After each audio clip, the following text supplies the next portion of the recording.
Vincent Hervouet, l'éditeur international avec Bonjour. vous. Bonjour Vincent, vous nous parlez ce matin de l'UNRWA, on va l'appeler comme ça, c'est l'Agence des Nations Unies pour les bien. réfugiés palestiniens. Il y a un W entre le R et le A, mais c'est imprononçable.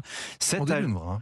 Israël appelle à la démission du patron de cette agence, Vincent. Oui, depuis 3 mois, il est l'un des rares à faire des allers-retours à Gaza. Philippe Lazzarini sonne inlassablement le tocsin. Il dénonce la situation dantesque que subissent les civils palestiniens. Il annonce la fin du monde. L'armée israélienne en prend pour son grade. Alors, vendredi, quand il révèle que 12 membres de son organisation sont soupçonnés de complicité dans les massacres du 7 octobre, ça fait effectivement l'effet d'un pavé dans une mare de sang. Des humanitaires qui font du terrorisme, il y a de quoi s'indigner.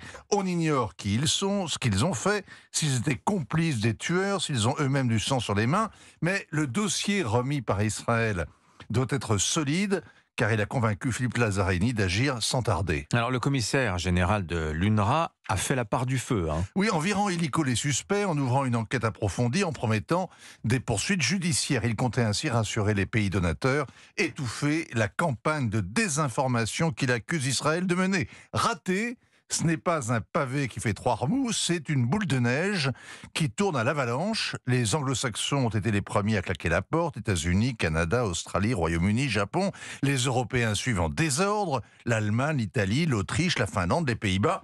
Mais pas l'Espagne ou la Norvège. La France fait du en même temps, c'est-à-dire rien. Elle ne suspend pas son aide, mais elle ne prévoit pas de nouveaux versements au premier trimestre. Ponce Pilate a déménagé, il n'habite plus en Palestine, mais en bord de Seine. Vincent, suspendre l'aide, ce serait un coup fatal pour les habitants de Gaza. C'est impensable pendant la bataille, mais il n'y a pas que les Gazaouis.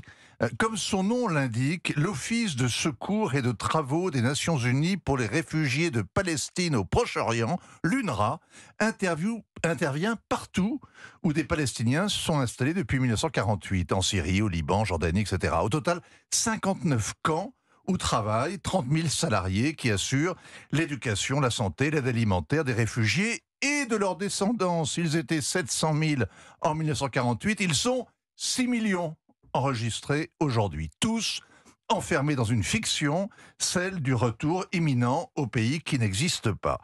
Comme souvent, le malheur obéit à une logique implacable. Intégrer les Palestiniens, ce serait renoncer à leur droit au retour, une trahison de la cause sacrée. Les gouvernements et les peuples alentours se l'interdisent avec indignation et refusent d'accorder donc permis de travail, permis de construire, droits civiques, droits politiques. À Beyrouth, un Palestinien de la 3e génération, né au Liban, élevé au Liban, qui épouse une Libanaise, ne peut toujours pas devenir libanais. Le monde alentour a connu 1000 révolutions, les Palestiniens restent coincés en 1948 dans la Nakba, victimes éternelles, avec la clé de leur maison accrochée, leur maison fantôme autour du cou, et l'UNRWA pour les empêcher de sombrer tout à fait. Alors Israël veut la peau de cette agence, l'UNRWA. Les Israéliens documentent depuis longtemps sa complicité avec le Hamas, les livres scolaires qui prêchent le djihad, qui enseignent la haine des Juifs, qui entretiennent la victimisation, les écoles, les dispensaires, les centres d'apprentissage à Gaza qui serviraient de dépôt d'armes.